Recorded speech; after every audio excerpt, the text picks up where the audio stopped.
Salut tout le monde. Eh bien, de retour cette fois sur un meilleur écran. Donc, je pense que vous aurez la qualité Super HD, Full HD, magnifique. Donc, aujourd'hui, nous allons partir sur la synthèse sonore pour quelques, quelques séances, on va dire. Petite musique de fond, mais oui, mais carrément, on se met bien à l'aise. On écoute Arvo Pärt, musicien contemporain, que je vous conseille à l'occasion de très belles nappes. Musique très reposante. Donc, ne nous dispersons pas. Aujourd'hui, nous allons parler de synthèse sonore. Donc, la synthèse sonore, en fait, c'est tout l'ensemble des moyens mis à notre disposition pour créer des sons. Donc, selon les époques, ça a été fait de différentes façons. Nous, comme vous l'avez compris, on va encore travailler avec Max, encore et toujours. Donc, on va ici créer des sons à l'aide de Max MSP.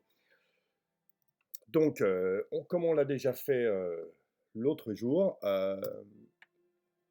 voilà, j'arrête la musique, cette fois c'est bon. On va d'abord commencer par créer un clavier. La touche N de le raccourci, KS comme Key Slider. Et voilà, on a un clavier ici. La dernière fois, on l'avait agrandi, pourquoi pas. Je fais commande I ou contrôle I pour faire afficher l'inspecteur quand l'objet est sélectionné, bien entendu. Ici, voilà, on peut demander ici 0 pour avoir la note la plus grave possible. Et là, ici, il peut faire 128 notes, donc c'est 127, de 0 à 127. Voilà, ici, on a un clavier qui couvre une grande étendue. Vous vous rappelez, ici, il sort des notes qui sont des nombres entiers, en fait, donc qui ne sont pas forcément utilisables directement pour notre histoire. Voilà, on va repasser par là. Je passe en mode exécution. Et là, vous voyez, c'est des numéros de touche. Voilà, ce n'est pas des fréquences ici. Vous vous rappelez la fréquence, on vous l'avait vu dans le cours sur le son, ça, je ne reviens pas dessus. Alors, on peut faire un truc ici, c'est toujours avec l'inspecteur ouvert, sinon c'est commande I, sinon c'est le petit I. Ici, on peut changer le format, vous voyez, le display, le format d'affichage. Là, on est en décimale, hexadécimale, blablabla. Bla, bla, bla. On peut peut-être faire en MIDI. Alors, je vais juste vérifier. Ouais, c'est bien le C3. Et là, c'est le La du diapason, le La3. Voilà, ici. Vous avez vu, là, je suis pas repassé en mode, exécution. En activant la touche commande ou contrôle sur un PC Windows, on peut provisoirement, temporairement, activer cette touche. Donc ça peut être sympa parfois, ça évite de faire des... Qu'est-ce que je voulais faire? Alors, je voulais aussi les valeurs, MIDI. MIDI C4, ah oui, d'accord, là, c'est d'accord, c'est juste la différence d'octave. Ici, donc, cette valeur n'est pas utilisable directement pour nos exercices. Donc, on va la convertir à l'aide d'une nouvelle fonction, enfin, qu'on a déjà vue, en fait, elle n'est pas nouvelle, MTOF, c'est Convert a MIDI Note Number to Frequency. Voilà. Ça va nous faire la conversion d'un numéro de note à une vraie fréquence. Alors une fréquence, on va l'afficher ici avec la touche F du clavier, puisque ici, vous voyez, il me faut un nombre, ce qu'on appelle float en informatique, que vous avez dû voir en maths, comme nombre réel, un nombre décimal. On va tester ça, je passe en mode exécution, voilà, le Do ici, le Do 3, voilà, sa fréquence ici, vous voyez, 261, 262, on va le rapprocher. Le La du diapason, vous voyez, est à 440. Et vous vous rappelez notre histoire de partiel qui constitue le son. Là, c'est 220.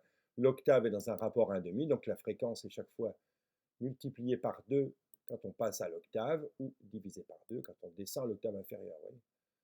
Voilà, là, je suis à 220. Hop là, 440. Ici, 880, etc. D'accord? On a vu ça un peu l'autre fois. Donc la fréquence est ici. Voilà. Là, ici, on va mettre un commentaire. Lettre C.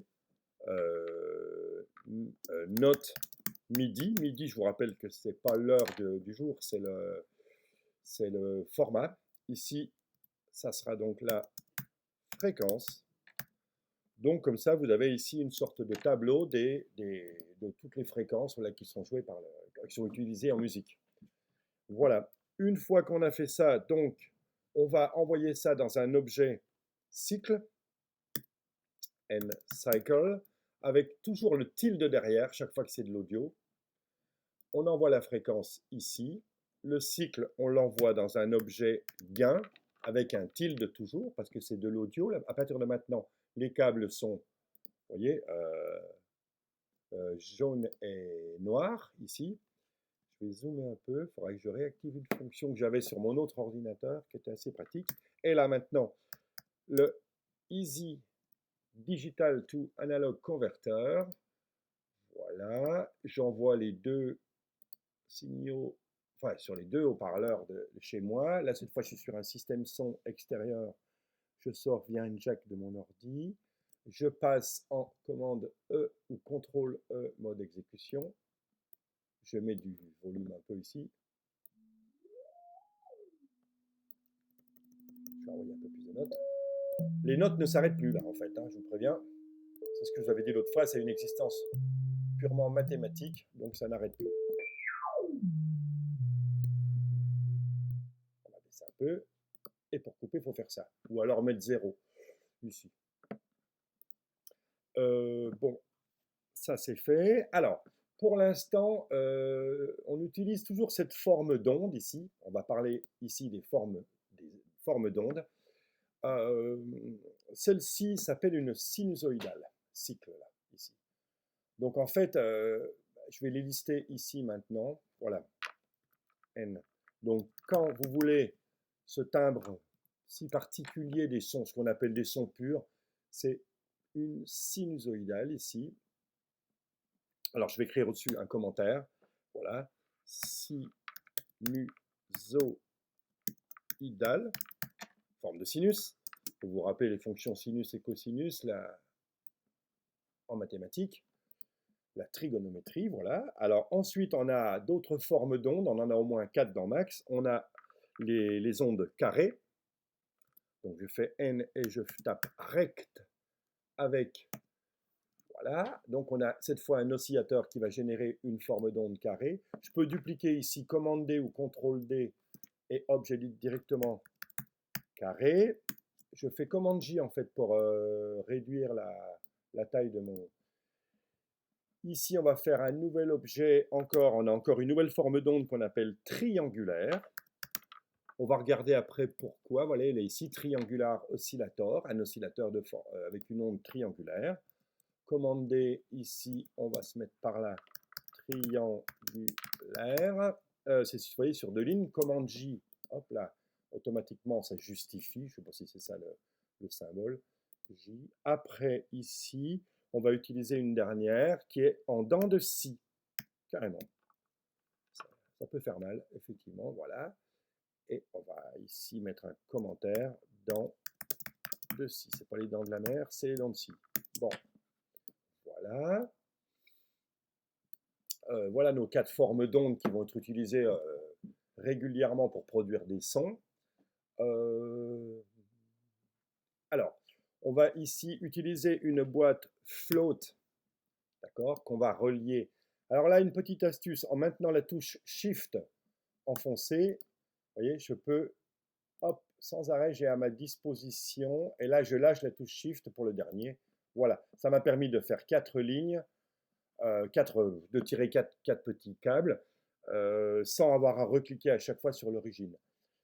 C'est assez pénible, ça, ce truc des fils de scroll intempestifs. Bon, enfin bref, c'est ma souris en fait qui m'énerve. Avec la touche option Alt, je peux sélectionner mes 4 câbles.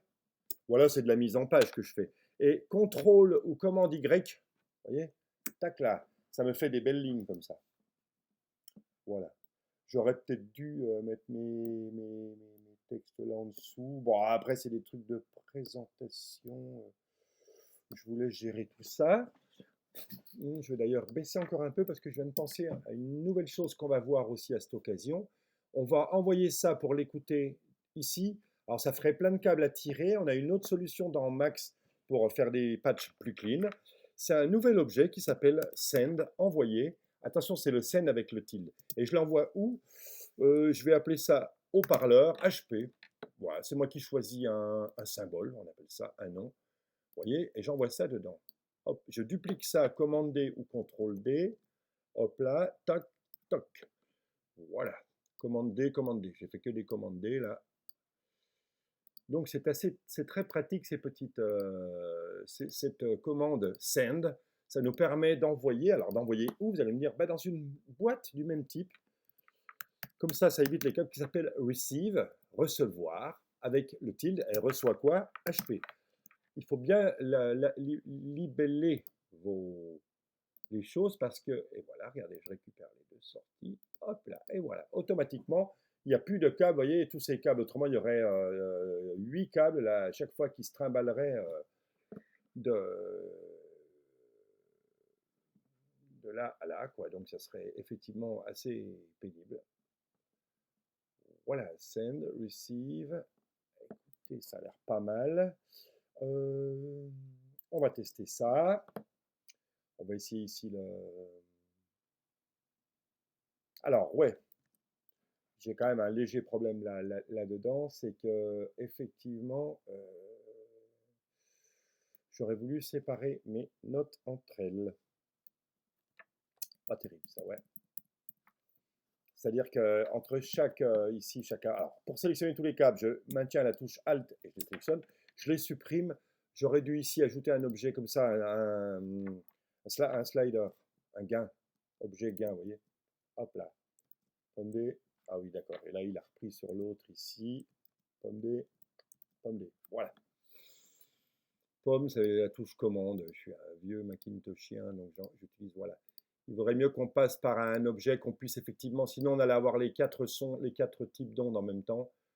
C'est pas clean. Voilà. Là, on fait ça comme ça. Hop là. Send. Send dans HP. Receive. Je passe en mode exécution. Ici, je mets une fréquence qu'on puisse entendre, on va dire un... Ouais, voilà, un truc comme ça. J'allume le haut-parleur. Si on veut faire un là, on peut taper 440 dans la boîte, hein, 440, entrée. Voilà, ça correspond à cela ici. Là, on doit avoir plusieurs notes en même temps.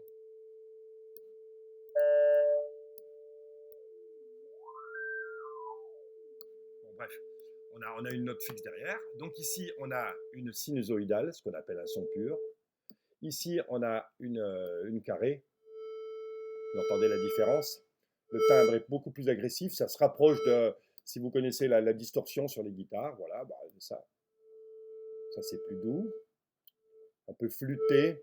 Et les dents de scie qui mordent. Vous voyez, c'est des sons un peu plus aussi, plus chargés et tout. Pour finir, décidément ce truc m'agace, bref. Pour finir ceci, on va choisir une fréquence assez grave, on va mettre 10 et on va visualiser avec un objet qu'on a déjà utilisé avec vous, je vais rezoomer par là, qui s'appelle un oscilloscope. On tape scope et hop là, on prend ça. Voilà. Je vais le mettre, je ne sais pas où, par là. Je l'agrandis un poil. Vous vous rappelez, en abscisse, c'est le temps. Et en ordonnée, dans ce sens-là, en Y, là, c'est l'amplitude. L'amplitude qui n'est autre que le volume. On va récupérer ici le son de nos petits trucs là. Vous voyez, de nos sorties ici. Alors, on aurait pu faire une nouvelle boîte pour envoyer dans l'oscilloscope. Ça aurait été clean aussi. C'était bien. On aurait pu faire un send scope, un truc comme ça, se créer des petites boîtes pour éviter tous ces câbles disgracieux. Bon, là, je vais un peu vite parce que la vidéo va durer trop longtemps. Donc ici, la sinusoïdale, ben voilà, on voit bien à quoi ça ressemble, une sinusoïdale, vous voyez. Là, j'augmente un peu l'amplitude en remontant le volume, ce qu'on appelle nous le volume, vous voyez. Voilà. Carré, ben, vous allez voir, ça devrait être à peu près carré. Je vais couper le son parce que, effectivement, ça génère un bruit parasite. Voilà, vous voyez, ça fait des sortes de carrés, on va dire. Bon, après, il y a toujours des aberrations de l'affichage. Triangulaire, et ben voilà nos petits triangles qui apparaissent. Les voilà un peu plus. Et dents de scie, ben on va voir les dents de la mer, un requin ou un truc qui va passer. Voilà, vous les voyez. Ouh là là, ça fait peur tout ça. Voilà. Toc. c'est tout pour aujourd'hui. On parlera prochainement de l'enveloppe, je pense, l'enveloppe du son dans le prochain opus. On va se quitter sur la belle musique d'Arvo Pärt et je vous souhaite une belle journée. À bientôt.